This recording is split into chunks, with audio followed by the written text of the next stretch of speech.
Bonsoir Alexandre Wizy, Bonsoir. merci d'être avec nous, sénateur socialiste de l'Oise, et à distance Gaëtan Dussaucé, député des Vosges, vice-président du groupe Rassemblement National à l'Assemblée nationale et porte-parole du RN. D'abord Alexandre Wizy, sur la déclaration qu'on a entendue de Laurent Wauquiez, qui dit pas de gouvernement avec des ministres LFI, pas de gouvernement qui applique le programme du nouveau Front populaire. Votre réaction ? Si vous voulez, nous, on a été très clairs. Nous non plus, personne chez nous ne veut gouverner avec la droite. Ce que nous avons proposé est en fait assez simple. Nous avons dit que, comme nous étions arrivés en tête des élections de juin dernier, nous proposions un gouvernement de gauche ouvert sur une assemblée avec le compromis avec les forces du Front républicain. Donc notre Et là, vous schéma nous dites est on clair. ne veut pas gouverner avec la droite. Ah ben, on le dit depuis le premier jour, la première heure, le premier point. En fait, nous refusons l'indifférenciation macroniste. Si vous voulez, on n'est pas là pour refaire le macronisme sur notre dos. On propose un gouvernement de gauche, un Premier ministre de gauche, mais ouvert, parce qu'on sait, on le sait, on en est pleinement conscient, que nous ne sommes pas majoritaires tout seuls et qu'il faudra passer des compromis à la Chambre. Mais nous refusons absolument cette indifférenciation. Et donc le fait que Laurent Wauquiez mette le doigt là, un peu où ça fait mal ce soir, c'est-à-dire qu'il dit LFI, mais hors de question au gouvernement, ça met pas à mal quand même l'alliance du NFP, en tout cas, qui est solide jusqu'à présent, elle pourrait se fracturer? Je vois pas très bien le point, parce qu'en fait, si vous voulez, Laurent Wauquiez, déjà, il fait partie d'une formation politique qui n'était pas membre du Front républicain. Donc, il est même pas dans le périmètre des désistements réciproques qui se sont faits cet été pour faire en sorte que le Rassemblement national n'accède pas aux responsabilités, ce qui était quand même l'esprit de ce que nous avons fait et de ce que les composantes différentes du bloc central, le MoDem, le Renaissance, ont fait. Donc, ce que dit Laurent Wauquiez, pour nous, encore une fois, on n'est pas dans une logique de discussion avec Laurent Wauquiez. C'est pas du tout notre sujet. Nous, ce qu'on regarde, il compte Laurent Wauquiez quand même dans le jeu actuel, vous le savez très bien, il pèse avec ses députés, et il fera partie de cette future alliance. Excusez-moi, mais enfin, c'est vous qui le dites. Peut-être que vous êtes C'était le cas jusqu'à présent, en tout cas. Vous êtes mieux informé que ça. C'était le cas jusqu'à présent. Nous, ce qu'on propose, c'est un gouvernement de gauche ouvert sur l'Assemblée. Et l'Assemblée, encore une fois, s'il y a un accord de non-censure avec le bloc central parce que nous consentirions des compromis avec eux, il n'y a pas besoin de Laurent Wauquiez pour pas qu'il y ait de censure. Hein. Si on fait les comptes, les choses sont suffisantes. Donc il n'y a pas besoin des LR. C'est un choix qui a été fait du président de la République de se tourner vers les LR lors du gouvernement Barnier. Mais dans la réalité des choses... Mais c'est la réalité des choses que je vous dis. Arithmétiquement parlant, oui. Arithmétiquement parlant, le nouveau Front populaire et, entre guillemets, le bloc central sans Laurent Wauquiez, ça fait plus que 289. Oui, donc, mais avec la France insoumise. Oui. Bah oui. Mais là, il semble exclu du jeu. Et donc, c'est qu'il ne veut pas de ça et que le président de la République l'a déjà dit. Ça ne sera pas le cas. Il n'y aura pas de France insoumise au gouvernement et c'était déjà le cas dans la première déclaration à l'issue de la dissolution. Mais vous avez compris que ce sont des scénarios alternatifs. Nous disons la gauche au gouvernement. La France insoumise, par ailleurs, avait déjà dit à l'été que elle mettait pas si la gauche accédait au gouvernement, je vous rappelle, elle mettait pas de préalable à des ministres insoumis au gouvernement. Donc l'argument de Laurent Wauquiez est nul et non avenu en l'occurrence. Alors on va donner la parole à Gaëtan Dussaucé. Merci aussi d'être avec nous. Emmanuel Macron a consulté le bloc central, les socialistes, les LR aujourd'hui. Il a invité les insoumis lundi qui, d'après Emmanuel Bompard, n'iront pas. Il a invité les écologistes, les communistes. Vous, à ce qu'on sache, il ne vous a pas invité. Est-ce que vous vous sentez exclu du jeu ? Écoutez, on a un peu l'impression que Emmanuel Macron reproduit justement ce qui a conduit à la censure, c'est-à-dire à mettre de côté pas uniquement les députés du Rassemblement national, mais les 11 millions de Français que nous représentons après les dernières élections législatives. Donc forcément, c'est une attitude que l'on ne perçoit pas et que l'on ne comprend pas. Vous auriez souhaité être invité ? Du moins, j'espère qu'il prendra en compte ce que nous avons dit avec Constance maintenant depuis les tractations pour trouver un Premier ministre, notamment depuis l'été dernier. La Rassemblement national n'a pas changé une seule virgule. On ne joue pas avec la politique, on ne joue pas avec le quotidien des Français. Nous, on a toujours dit une chose, il nous faut d'abord un Premier ministre qui nous entende et qui respecte les 11 millions de Français que nous représentons, et ensuite un Premier ministre et un gouvernement dont l'action ne viendrait pas aggraver les trois urgences qui soient sociales, avec la question primordiale du pouvoir d'achat, sécuritaire et migratoire, bien évidemment. Alors ce soir, Marine Le Pen, elle prend la parole aussi par le biais du Figaro, l'interview qui a été réalisée. Alors intéressant cette phrase qui va apparaître aussi sur votre écran.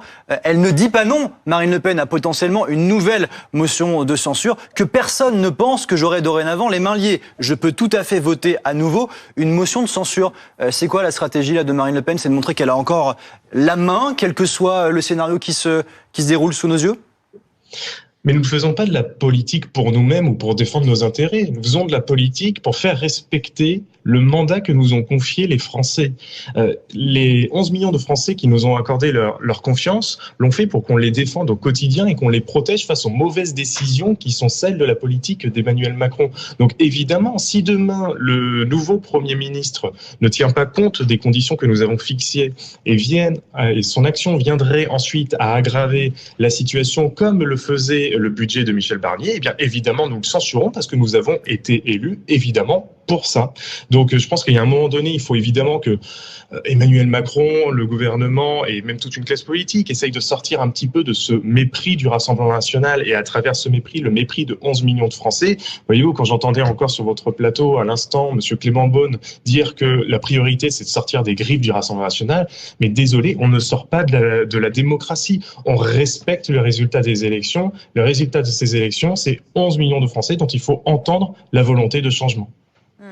Clément Beaune, si le RN reste en dehors du gouvernement, est-ce que ça pourrait pas lui créer un tremplin pour 2027 en dehors du gouvernement et donc responsable? Ah pardon, excusez-moi. Alexandre Luizy. On voit beaucoup de monde ce soir, excusez-nous, ce plateau est très mouvant. Ça fait 3 heures. Pardon, du coup, j'ai pas écouté votre question. Si le RN reste en dehors du gouvernement et donc n'est pas responsable de l'action du gouvernement, est-ce que quelque part ça peut pas lui créer un tremplin en vue de 2027? Alors ça, c'est des calculs de billard à 3 bandes que vous faites. Et c'est aussi l'expérience d'autres pays qui ont vu ces alliances se faire. Le sujet, c'est pour moi, il faut revenir encore une fois à la démocratie, à l'esprit du vote. Ce que dit monsieur, c'est que 11 millions de personnes ont voté pour le Rassemblement national. C'est vrai. Mais la vérité du scrutin, ça a été aussi quoi? Ça a été ces désistements réciproques qui ont fait en sorte que justement le Rassemblement national ne soit pas majoritaire. Donc l'expression majoritaire, c'est quand même ça la démocratie, a été de dire qu'il fallait écarter le Rassemblement national des responsabilités. Donc nous, notre travail aujourd'hui, c'est de proposer une solution, ce que nous faisons, qui permet d'avoir la gauche qui gouverne et qui travaille à des compromis avec le bloc central au niveau de l'Assemblée nationale. Ouais, on est dans juste l'épure du respect de tout ce qu'on peut respecter du scrutin qui a eu lieu à l'été. Voilà, on essaye de trouver une voie de passage qui ne soit pas... Parce qu'en fait, que veut Emmanuel Macron, franchement, quand on voit? Il dit, élargissons le bloc central. Mais enfin, il faut qu'il accepte à un moment qu'il a perdu ses élections. Il n'y aura pas d'élargissement. Un compromis, c'est avec des gens qui ne sont pas les mêmes. Lui, il considère que le compromis, c'est lui, que le macronisme est en lui-même un compromis de la droite et la gauche. Non, ce temps-là est révolu. La gauche au gouvernement peut faire des compromis avec le bloc central à la Chambre, mais pas autrement. Julie Graziani, très intéressant ce que vient de dire effectivement notre invité à l'instant. On est sur en fait un changement de logiciel. C'est-à-dire que la première version n'a pas fonctionné. Et là, Emmanuel Macron serait donc tenté potentiellement de retenter l'expérience de manière un peu plus large. Alors, pour les personnes qui nous regardent, c'est un peu le schéma qui peut se dessiner? Pour moi, on reste quand même dans le même paradigme qui est celui d'un barycentre, mais qui se déporterait vers la gauche après s'être déporté, avec l'échec qu'on a connu, vers la droite. Alors, ce que vous proposez, ça serait une alliance, non pas de gouvernement, mais pas d'alliance de gouvernement, mais de vote, ce pacte de non-censure, donc se traduisant dans une Assemblée nationale dans laquelle votre gouvernement aura en quelque sorte les mains libres, avec un engagement du bloc central, qui serait donc une forme d'adoubement de vos actions, de ne pas censurer les lois que vous proposeriez. Il reste un problème, c'est que vous avez ajouté finement, on ne mettra pas de ministre LFI au gouvernement, conscient que cela provoquerait un blocage et à nouveau une censure et obérerait les chances de rallier ce bloc central au moment des votes à l'Assemblée. Mais cela signifie en même temps que vous auriez besoin des voix de ces mêmes LFI au sein du groupe NFP à l'Assemblée nationale, autrement dit que vos ministres socialistes au gouvernement agirait nécessairement sous la tutelle et sous la contrainte de la censure potentielle des LFI qui, sans être représentés au gouvernement, n'en auraient finalement que plus de pouvoir. Alors, pas la tutelle, puisqu'en fait, ce sont les... encore une fois, c'est LFI eux-mêmes qui sont écartés l'option gouvernementale si elle faisait obstacle à l'arrivée d'un gouvernement de gauche. Et c'était cet été que les choses... C'est encore le cas cette fois-ci, mais en tout cas, c'était le cas avant l'été. Je rajoute juste un point. L'engagement que nous prenons aussi dans la proposition que nous avons formulée, c'est de dire nous n'utiliserons pas le 49.3 avec l'idée que nous nous forçons nous-mêmes à aller chercher les compromis avec le bloc central. C'est la manière la plus respectueuse qui soit d'aller chercher un budget, mais encore une fois, dans la clarté. Donc, le gouvernement peut pas être un méli-mélo de gens qui ne sont pas d'accord. C'est la gauche au gouvernement, c'est le bloc central avec lequel nous discuterions à l'Assemblée parce qu'ils ont fait partie de ce front républicain de l'été dernier. Benjamin Morel, votre réaction à ce que nous dit Alexandre Luizy? Le problème, si vous voulez, c'est toujours le même. C'est-à-dire que l'électorat macroniste, aujourd'hui, est plus anti-mélenchoniste qu'il n'est anti-Rassemblement national. Et donc, ce faisant, si je suis un député macroniste, rentrer en accord avec un gouvernement NSP, quand bien même les Insoumis n'en fassent pas partie, c'est probablement me faire harakiri en cas de législative anticipée. On est vraiment dans des blocs qui sont imperméables. Et pour les municipales l'année prochaine. Alors pour les municipales, vous savez, les macronistes, ils s'en moquent un peu parce qu'ils n'ont pas beaucoup de mairies. En revanche, c'est un autre sujet dans le cas du NFP. Et donc, dans ce cadre-là, on a une inertie des blocs qui est liée à une situation électorale. Tout à l'heure, on discutait François Bayrou, etc. L'un des avantages d'un François Bayrou, c'est qu'il est pour la proportionnelle. Et donc là, on change le jeu fondamentalement. C'est-à-dire que si on va vers une évolution du mode de scrutin, on change également ce jeu-là. Là, l'une des erreurs de Michel Barnier, c'est d'avoir enterré la chose ou d'avoir fait mine de l'enterrer. On fera un chantier au printemps. Éventuellement, c'est dans le discours politique général, en disant peut-être envisageront-ils quelque chose. Ensuite, quand Marine Le Pen lui met la pression, il renvoie un rapport à Pascal Perrineau, que j'aime beaucoup, qui avait déjà fait un rapport il y a 10 ans. Il a lui-même dit. Donc, si vous voulez, c'était relativement une façon d'enterrer le dossier. Donc, oui, dans ce cadre-là, il n'y a pas de fluidité dans la vie politique. Et tant qu'on en est là, on risque en effet d'avoir une vie politique sclérosée de manière tripolaire. Un petit mot, parce que c'est une comparaison que je trouve très parlante. L'hémicycle de 1956, dernier hémicycle de la 4e République.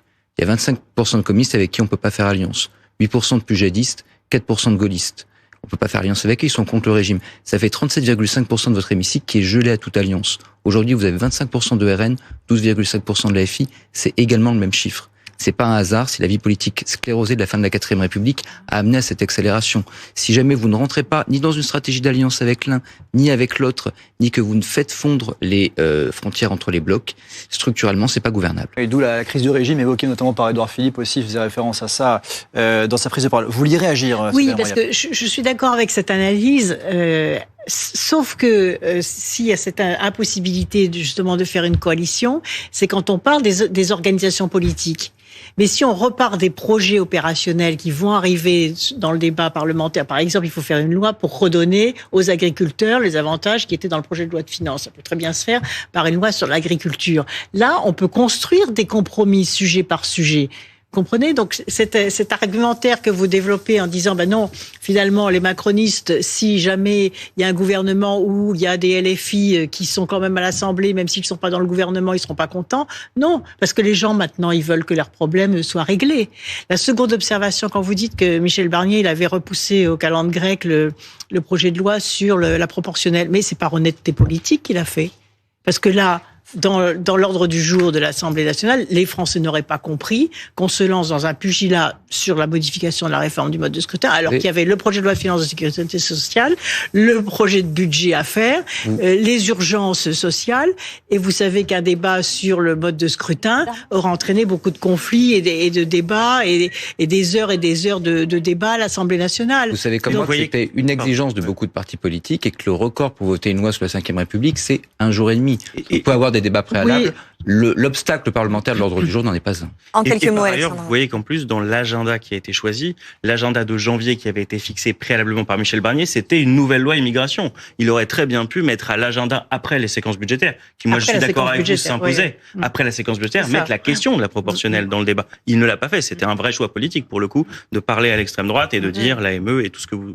François, pour finir, quel que soit le Premier ministre qui sera nommé dans les prochains jours, ce qu'on peut dire, c'est que la tâche sera ardue et qu'il aura du pain sur la planche. Oui, et si je peux me permettre de rebondir, en effet, peut-être l'importance de ces idées nouvelles et de ces mesures nouvelles. Alors, la proportionnelle n'est pas en soi une idée nouvelle, mais elle peut faire partie des éléments de réflexion. Pourquoi ? En allant très vite, parce qu'on a quand même ce triptyque entre une dette de plus en plus importante, une démocratie bloquée, une société fracturée, c'est ce que voient les Français. Et si l'alternance souhaitée est la reconduction en partie des mêmes sensibilités, ça ne résout pas la tension. Donc, quelle peut être l'une des solutions ? Ça peut être de raisonner, non pas sur des périmètres uniquement de concertation, de concession d'accords, mais de réfléchir sur des idées disruptives. Je crois nous vivons un moment où le changement est nécessaire. Donc, alors, j'entends bien que nous avions le bonheur de vivre dans un clivage gauche-droite qui permettait de faire des alternances. Là, voilà-t-il pas que l'alternance se reproduit quasiment à l'intérieur du même. Donc, c'est compliqué. Donc, ça ne suffit pas. Donc, l'idée d'idées novatrices, alors il y a beaucoup d'autres, qu'il peut y avoir des questions de réforme fiscale, etc. Alors ça prend du temps, mais je pense que ça peut répondre aussi à un dépassement qui n'est pas uniquement un dépassement d'ordre politique, mais qui peut être un dépassement en termes de solutions. On s'interroge ce soir dans cette émission, effectivement, qui pour gouverner ? C'est le titre de l'émission qu'on propose aux téléspectateurs ce soir. Qui pour gouverner, Julie Graziani, et quand ? Ça, c'est aussi une question importante. Et l'agenda des prochains jours va être aussi très important. Emmanuel Macron, on l'a dit, il s'était vanté auprès de ses proches de faire ça en 24 heures, potentiellement. On en est très loin et ça ne va pas arriver. Et ça ne sera pas dans les 24 heures, puisqu'on sait qu'il y a aussi cette cérémonie de Notre-Dame. Vous attendrez à quoi? Lundi, mardi, mercredi, plus tard? Oui, visiblement, on ne voit pas comment ce délai peut être respecté et il est fort probable qu'on s'oriente à nouveau vers ces très très longs délais auxquels nous avait habitués de réflexion avec des consultations qu'on recommence, qu'on réessaye. Parce que tant qu'il se pose dans ce rôle de négociateur et d'arbitre de partis qui s'échinent à essayer de faire s'entendre alors qu'ils n'y parviennent pas pour les raisons d'imperméabilité qui ont été expliquées par Benjamin Morel, il rate finalement le fait que la solution est peut-être moins politique. En fait, on veut à toute force une solution politique, on veut à toute force que les gens cessent de se fâcher sur des étiquettes politiques, mais qui s'entendent autour de projets. Et c'est vrai qu'on arrive à le faire dans la vie des entreprises ou dans des petites configurations. Et c'est vrai qu'on arrive à le faire, je pense que c'est un problème d'échelon. Au plan national, on arrive très mal à le faire. Et finalement, quand c'est bloqué, la solution ne peut être peut-être qu'institutionnelle. Parce que regardez l'absurdité de cette censure, c'est qu'habituellement, la motion de censure précède la dissolution. Et que la dissolution est faite pour résoudre un gouvernement qui a chuté. C'est ce qui s'était passé en 1962 et ça avait été résolu assez rapidement par une question simple, un référendum, et la crise politique s'était résolue en 3 semaines. Là, on a eu le contraire. On a eu une dissolution qui a précédé la motion de censure. Donc on n'a plus d'échappatoire, on n'a plus de solution. Et sans dissolution à nouveau, je ne vois pas comment les cartes peuvent être rebattues et le jeu clarifié. Et encore sans doute ne suffirait-il pas d'une dissolution, parce que si c'est pour adopter les mêmes règles du jeu des législatives avec le même mécanisme du Front républicain, on risque d'aboutir tout simplement au même résultat.